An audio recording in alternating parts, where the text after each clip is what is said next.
मुंबईमध्ये अवघ्या काही अंतरावर एक अशी जागा आहे जिथे पाऊल टाकताच मन शांत व्हायला लागतं. आज आपण आलो आहोत जगप्रसिद्ध ग्लोबल विपासना पगोडा येथे.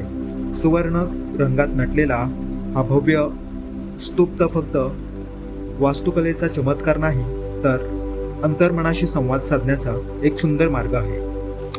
या पगोड्याची संकल्पना 1997 मध्ये मांडली गेली आणि त्याचे बांधकाम 2000 साली सुरू झाले. तब्बल 11 वर्षांच्या अथक परिश्रमानंतर हा अद्भुत पगोडा पूर्ण झाला. 8 फेब्रुवारी 2009 रोजी भारताच्या तत्कालीन राष्ट्रपती प्रतिभाताई पाटील यांच्या हस्ते त्यांचे उद्घाटन करण्यात आले. येथे भगवान बुद्धांच्या पवित्र अस्थिधातूंचे जतन करण्यात आले आहे. या पगोड्याची सर्वात मोठी खासियत म्हणजे याच्या मध्यभागी असलेला जगातील सर्वात मोठा स्तंभविरहित दगडी ध्यानगृहांपैकी एक ध्यान हॉल. येथे एकाच वेळी सुमारे 8000 साधक ध्यान करू शकतात. पगोड्याची उंची सुमारे 325 फूट असून तो आशियातील सर्वात भव्य दगडी स्मारकांपैकी एक मानला जातो. या पगोड्यामध्ये प्रवेश करताच आपल्याला दिसतो हा विशाल घंटा. या घंटेचा नाद केवळ कानांपर्यंत पोचत नाही, तर मनालाही स्पर्श करून जातो. अनेक जण इथे येतात ते शांततेचा अनुभव घेण्यासाठी, आणि म्हणूनच या घंटेचा प्रत्येक आवाज आपल्याला वर्तमान क्षणात आणून ठेवतो. थोडं पुढे गेल्यावर दिसतो हा पवित्र थाळ. श्रद्धा, नम्रता आणि कृतज्ञतेचं प्रतीक. इथे येणारा प्रत्येक व्यक्ती काही क्षण स्वतःसाठी काढतो.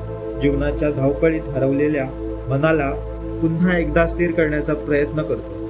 आता आपण प्रवेश करतो या भव्य पगोड्याच्या मुख्य भागात. बाहेरून जितका सुंदर दिसतो तितकाच त्यामागची प्रेरणा मोठी आहे. विपश्यना म्हणजे स्वतःच्या मनाचं निरीक्षण. कोणतेही धर्म, जात किंवा पंथ या पलीकडे जाऊन स्वतःला समजून घेण्याची एक साधना.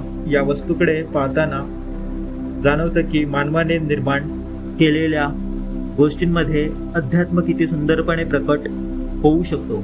वरच्या भागातून दिसणारं हे दृश्य अक्षरशः मंत्रमुग्ध करणारं आहे. सुवर्ण शिखर आकाशाला स्पर्श करत असल्यासारखं वाटतं. प्रत्येक कोणातून पाहिलं तरी या वास्तूची भव्यता आणि सुंदरता वेगळंच जाणवतं. इथे उभं राहून एक गोष्ट नक्कीच समजते, खरी शांतता बाहेर कुठे नसते, ती आपल्या आतच असते. फक्त तिला शोधण्याची गरज असते. आणि आता दिसला शेवटी सूर्य हळूहळू क्षितिजाकडे झुकतो आहे. सोनेरी किरण पगोड्यावर पडून एक अद्भुत दृश्य निर्माण करत आहे. कदाचित म्हणूनच अशा ठिकाणी भेट दिल्यानंतर आपण फक्त फोटो घेऊन परत येत नाही, तर काही सुंदर आठवणी आणि मनाला मिळालेली शांतता घेऊन परत येतो. जर तुम्हालाही अशा आध्यात्मिक आणि सुंदर ठिकाणाची सफर आवडत असेल तर व्हिडिओला लाईक करा. अमोल व्हिज्युअल्सला सबस्क्राईब करायला विसरू नका. भेटूया पुढच्या व्हिडिओमध्ये.